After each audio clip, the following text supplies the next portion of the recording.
Hello and hello again, this is Tibblewinkles and welcome back to Dream Daddy, a dad dating simulator. So what happened on the last episode was we just spoke to the rest of the neighbours, including Robert, Brian, Damien and Robert?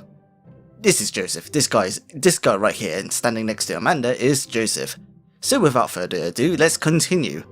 And of course, well, I forgot to mention that Joseph also cooked some burgers, but let's continue. Amanda groans. We all grab our food and hang out, enjoying perfectly cooked cheeseburgers. Oh. Man, it's so wild how all of us dads live in the same cul-de-sac. Kinda nice, isn't it? It feels like there's a real community here. Totally helps when you're just a single dad trying to raise a kid. We're happy to have you here, man. I think you're gonna like this neighborhood a lot. Oh. Plus, Amanda seems to be getting along with all of the kids. If she decides to get into the babysitting game, she'll really make a killing. Oh. Hey, why don't you add us all on Dadbook? Dadbook. Huh, okay, yeah, that's a thing in this game. Dadbook? Yeah, it's a great social network for dads to keep in touch with each other. We're all on it, so if you ever need to reach out to anyone, that's the simplest way to do it. Sorry, I'm just an old-fashioned dad. Social media goes over my head sometimes. Don't worry, Pops. I'll help you figure it out. The rest of the barbecue goes smoothly.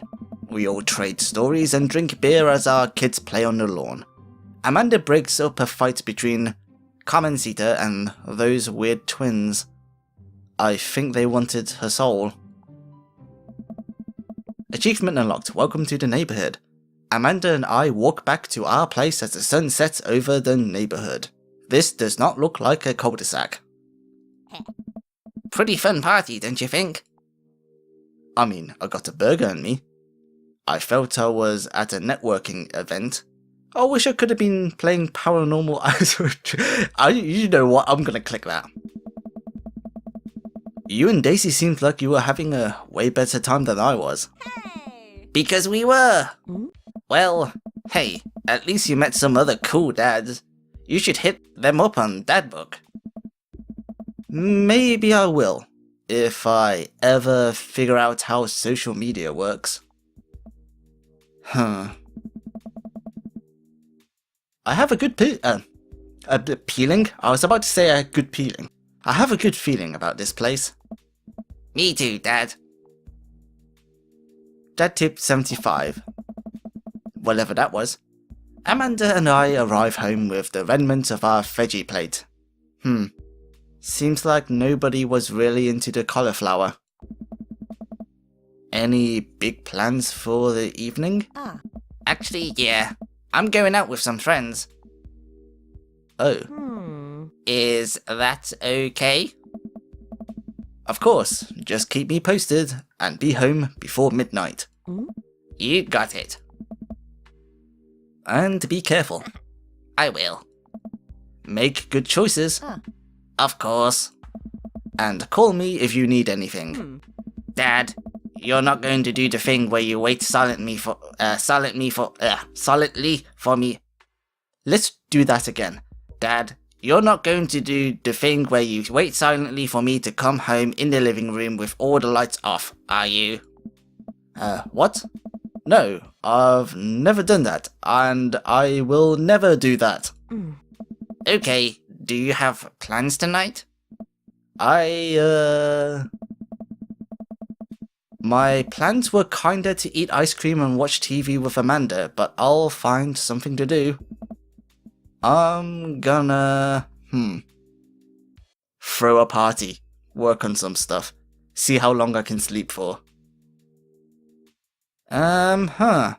Let's see. Throw a party? Work on some stuff. You know, that stuff. I'm just relaxing tonight. Have fun, okay?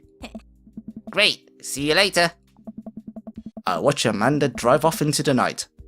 I really do hope she has fun. I plop down in front of the TV and turn on some Wine and Dine Mastermind with celebrity chef Gavin Chapman. Looks like Gavin's having a roasted rack of lamb with rosemary mashed potatoes. I'd love to be able to cook like that, although I think if I was actually good at cooking, I'd use my powers for evil, like making baked Alaskas all day instead of any food of real nutritional substance. Man, Gavin Chapman just caught that thing on fire, but he meant to do it. What a professional. I lose track of time as I blaze through several episodes of Wine and Dine Mastermind, and also one episode of some cooking show called Meat Hell. I'm not even sure what that one was about. It was just a lot of yelling. I glance at my watch. Man, it's almost midnight. I should check in with Amanda. I send a text. Hey kiddo, you good? I wander into the kitchen as I wait for a reply. Amanda's phone is almost always in her hand, so I'm sure she'll respond soon. Unless she's driving home now, in which case I hope she doesn't respond soon, because I definitely taught her better than to text and drive. I reach into the freezer and grab an ice cream sandwich. It's a little late for this, but I earned it after a long day of socializing. I check my watch again, and then my phone. Nothing yet. Okay, see now I'm worried. Do I call her? Do I call the cops? No, it's too soon for that. I'll just send her a gentle reminder text. What's up? Half an hour passes. Now I'm really worried. The episodes of Gavin Chapman's Meat Hell are not only assuaging my anxiety, but possibly exacerbating it with all the yelling. So I keep pacing around the house, waiting for her to come back. Why didn't I find out where she was going? Who was she even with? Why don't I know any of her friends' phone numbers? Why don't I even know any of her friends' full names? Who is Emma P? I decide to send her another text. Amanda, please text me and let me know you're okay. I can't help but think of all the awful things that could have happened to her. Oh, thank God, it's her. Amanda opens the door and shuffles in. Finally, she's back home. I'm glad she's okay. Sup? Sweetie, thank God you're safe. Yep. But now that I know she's okay, I'm really mad. Why didn't you answer my text? Amanda pulls her phone out of her pocket. Oh, whoops. I guess I didn't see those. She starts to walk to her room. Amanda Ann. Whoa, we're pulling out the middle name now? Amanda, you came home an hour and a half after your curfew and you didn't respond to any of my texts. You really freaks me out. I was about to call the cops. Dad, you're seriously overreacting. You're not gonna be like this when I go off to school, are you? I was scared. All of that, really, the bottom one really is honesty. And I think if you really want to open up to your child or anything, you have to be as honest as you possibly can. And I think that is the best answer. So I'm gonna choose that. Hopefully when I do have a kid of my own, I'll have this choice, I'll have this little selection box in front of me and go, okay, this is the best response, but I don't think that's how life works. So hopefully I'll be that kind of parent in the future. You weren't responding, and it was just like when your dad... I have to stop myself from tearing up. What? Oh, Dad, I didn't mean to. I sit down on the couch and put my head in my hands. I feel very tired all of a sudden. You really scared me. Please don't do that again.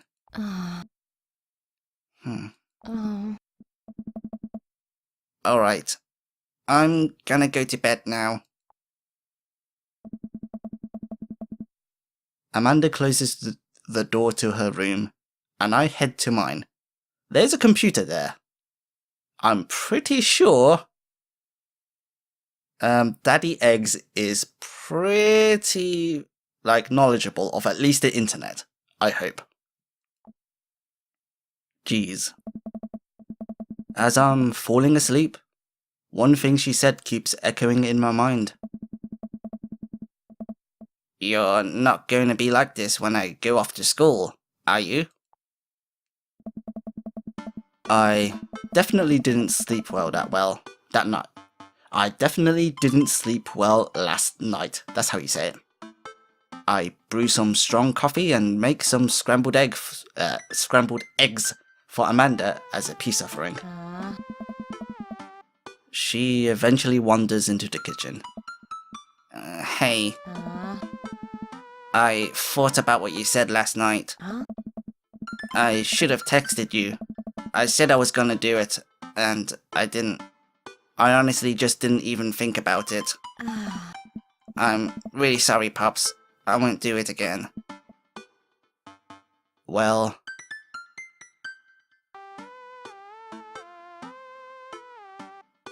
I'm literally, it is sort of overreacting, and I just noticed some remaining guidelines on the background. You see up here in the corner, that is to denote the back of the drawers, and I'm just seeing little remnants of guidelines used. But it's all right. This is not the focus of the game right now, but I tend to see these sort of stuff. Anyway, let's continue. I'm going to say I'm sorry for freaking out on you, because in a way, anything that is uncontrollable emotion can go wrong. You're an adult now. I shouldn't have gotten so worked up. Team Eggs? Team Eggs. Amanda gives me a hug.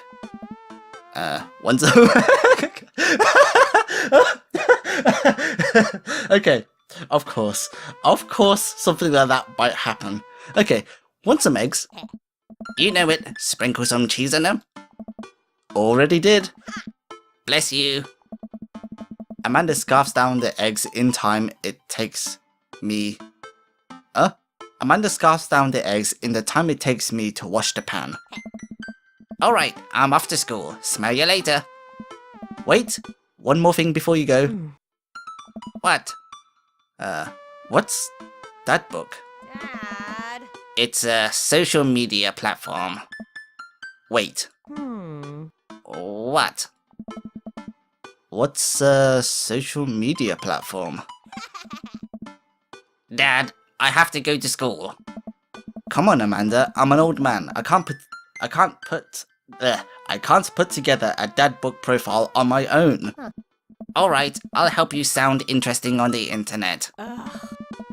Amanda spends the next couple minutes setting up my profile on Dadbook, which, as it turns out, is a place where dads can get together and talk about fatherhood.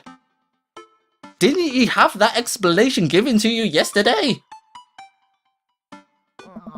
Alright, Pops, we gotta fill out your profile. Let's get some likes and dislikes. Dad tip 82. Dadbook. On a Friday night, you are most likely to... Oh, now it's time for me to choose. Polish and sort my coin collection, Netflix and grill. Okay. Fall asleep watching the History Channel, torment my children with dad puns, sink into blissful oblivion or sleep. Huh. Well, we didn't watch much of the History Channel. Is it Netflix when we're watching the Ice Truckers, the Ghost Hunter Night Truckers things? Torment my children with dad puns. You know what? I don't really know. I have practically trained myself to walk to my bedroom whenever I'm like on the brink of sleeping. So I don't know. It's either Netflix, but I don't really have my own Netflix account. Everything I watch on Netflix really is somebody else's account, and I'm just sitting next to them going, hey, what's this? So, torment my children with dad puns? Will I be that sort of person? I feel like I will be that sort of person. If you had one thing to take with you onto a desert island, what would it be? My trusty grill, the lost shaker of salt. Castaway on DVD for instructional purposes. A boat, obviously. I don't need anything. My survival skills have trained me for this day. Okay. If you had one thing to take with you onto a desert island, what would it be? Well, what type of desert island is it? I would say boat, because you can go out and back in, like, it'll be easier for you to like do fishing and stuff like that, and you'd always have like an island to return to like do the cooking and all that. I think the island itself, people think that the island... Sorry, let me gather my thoughts a bit. You would assume that a desert island would be really bad, but like a boat is also pretty bad as well, especially if you don't find any other place to land and your boat starts like breaking apart. So a desert island would be like a place for you to do your base of operations, where you just like use a boat to go out a bit, do some fishing, come back, and then like stuff. Of course, it will be like primarily survival rather than trying to get out. But anyway, I'll choose a boat. What are your turn-ons? Strong dad arms, tennis shoes with long white socks, a well-manicured lawn? Huh. Okay, I guess you can say it like that. Street smarts, top-tier grillmanship, comfortable with crying. So, are you saying... Okay, comfortable with crying, is it like... Are you saying that you are attracted to people who are more connected with their emotions and are not afraid to show them?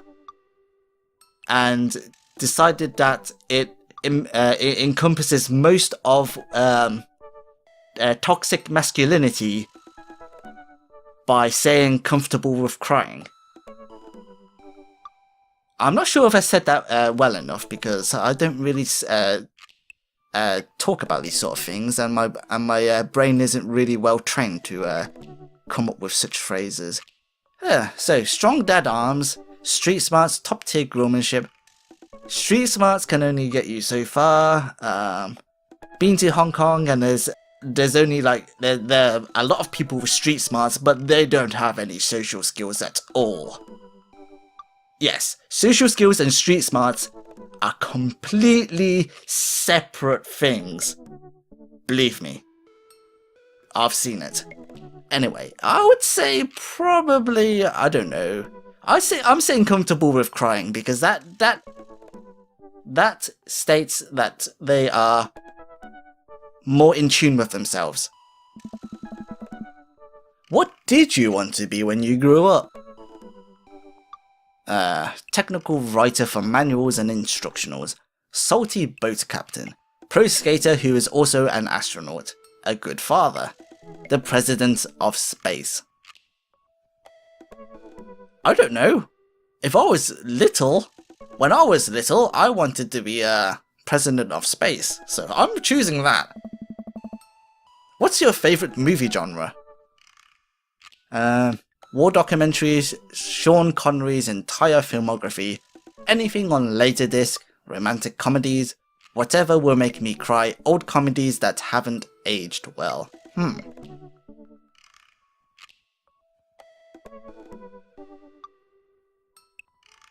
I don't know.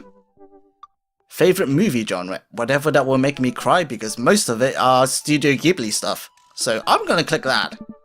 What's your ideal date? Napping together, doing a 1,000-piece puzzle together, eating healthy dinner at 4 PM, trying to geocache but getting hopelessly lost, arson, being emotionally vulnerable. That's not really a date. That's like a part of a date. Doing da-da, napping together. I don't know. Healthy dinner at 4 PM. Have I ever had dinner at 4 PM? Huh. I don't know, sounding like geocache but getting hopelessly lost sounds pretty fun. What do you never leave home without? A sensible cardigan, my Zik vape. Okay. A book of word jumbles and a pen. A cool knife. My cripplingly... Well, there's that. You just can't leave home or even your room with, if you have cripplingly low self-esteem. I frequently forget my phone keys and wallet at home. Sometimes. Huh. What can't I do not know. This is... I can't answer this myself. Because I don't need most of this. Actually, I always remember my phone keys and wallet at home. Huh. But I always... I do leave the keys because I always, like, every time I head out now, there's always somebody else with keys. Being in Texas, and me not being the driver, well, not having my own car yet, you can't really go anywhere without, like, a car, so, like, every time I go out, there's somebody else driving, and they have keys. And thusly, they can open the door to the house. So, this is pretty tricky. I'm just gonna click the bottom one because it sounds like the most sensible one out of them all. I spend a lot of time thinking about conspiracy theories, how proud I am of my child, potential ends of the world, if I'll ever be able to love myself as much as I love my grill, when I can next get a cup of coffee, lawnmower modifications.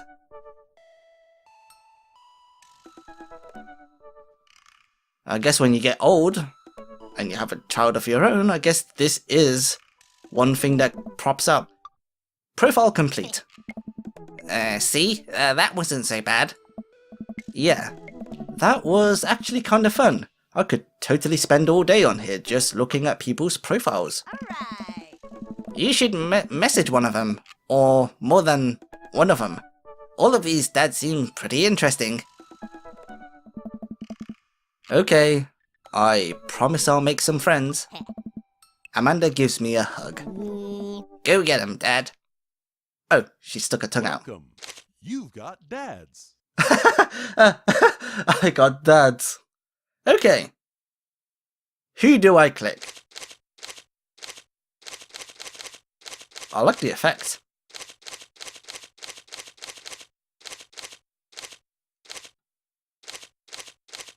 Huh. I wonder if this is done using a,